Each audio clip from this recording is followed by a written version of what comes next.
Welcome to GatewayC Live, Greater Manchester. Fast facts, supporting earlier and faster cancer diagnosis. Skin cancer. Think A to G. Our specialists are Dr. Stephanie Ogden, Dr. John Newsham. A. Ask about family history, sun exposure and immunosuppression. Melanoma can run in families, for example, as can multiple atypical nevi, which can increase the risk of melanoma. So it's important to inquire if any other family members have had skin cancers treated. Of course, that can be linked in with family members all having a similar skin type as well. Sun exposure is very important, and whether that be asking about prolonged sun exposure, so for example living abroad in a hotter climate, but it's also important to know about those repetitive high impact sun exposures, so a couple of sunny holidays abroad a year with repeated episodes of sunburn. We know that sort of exposure can increase the risk of melanoma. And again, I'm sure you're all aware that immunosuppression can be associated with a significant increased risk of skin cancer. So we particularly think about our organ transplant patients, for example, or patients on long-term immunosuppression for other conditions, and those patients have a particularly increased risk of squamous cell carcinomas. B. Be aware of unusual presentations. Nail pigmentation, and it can be very difficult to interpret, particularly when the patient doesn't give a clear history of trauma, which is actually very often the case. So in these situations, I do always make additional inquiries, are there high impact sports, any new footwear, for example, that seems to be associated with the changes. And sometimes that can give you some extra clues. C. Colour, shape and size. Some moles you'll find a two-tone and benign and nice and symmetrical, whereas some moles, are obviously several colours, and that really is alarming and a concern for a melanoma. Obviously, if the lesion's changing shape, changes, that is really the word more than anything, is that it continuing to change shape is a concern. Obviously, it's really important to think about the lesion itself and ascertain if there's been a change in size of the lesion. Is it growing? Obviously BCCs grow quite slowly, as do some melanocytic lesions. Of course, SCCs will be growing much more quickly, so it might help you discern a little bit as to what you think the lesion might be. D. Dermoscopy.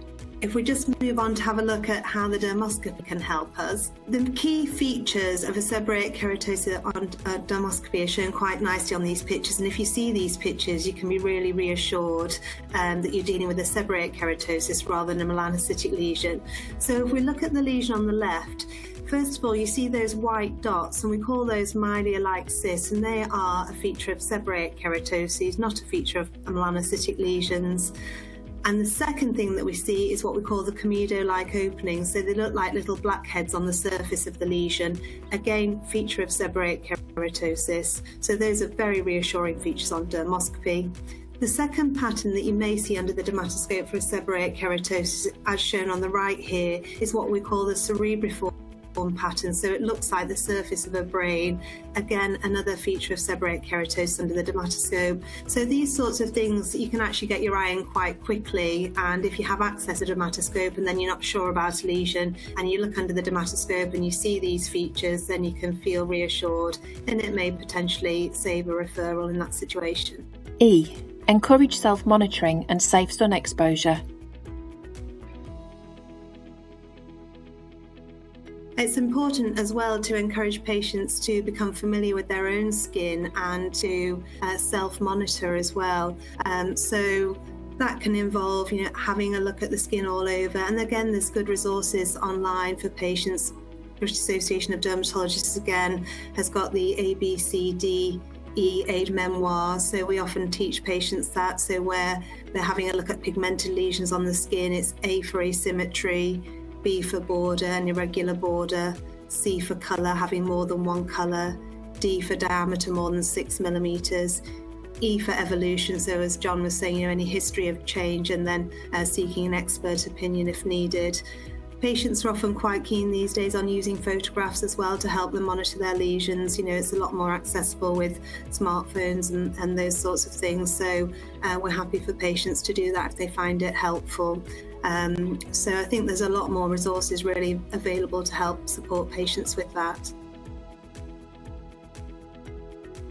article on the British Association of Dermatologists website, or even Cancer Research UK. There's good information for patients available, and it's about advising the high factor sunblock, avoiding the sun during the peak hours, seeking shade, using protective clothing, avoiding sunbed use. So there's some really good resources that you can help support patients with as well there. F. Full skin check. Of course, it's important to have your skin cancer eyes on it when just examining patients for other reasons, and sometimes lesions may have no symptoms whatsoever. Certainly in the case of melanocytic lesions, itch it would be a symptom that some patients would report. Bleeding is obviously very common with basal cell carcinomas in particular, that tend to outstrip their blood supply and start to bleed and ulcerate as they've grown over time.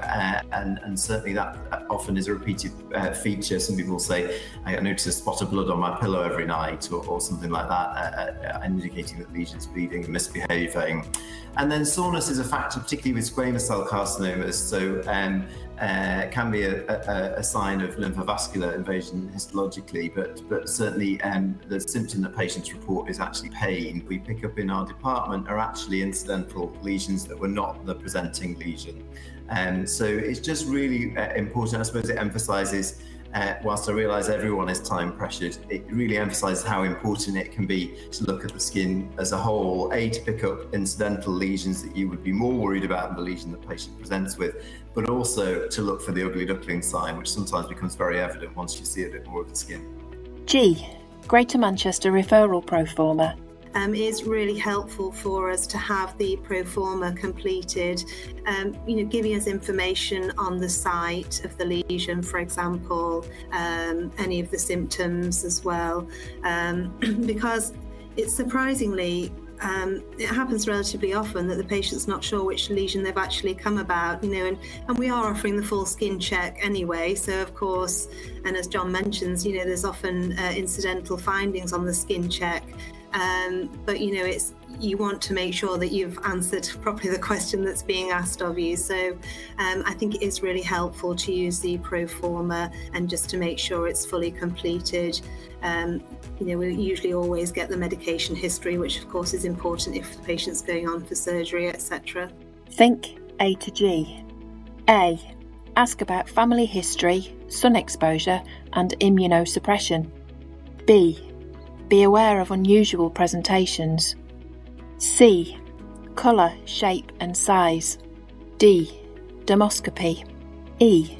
Encourage self-monitoring and safe sun exposure. F. Full skin check. G. Greater Manchester referral pro forma.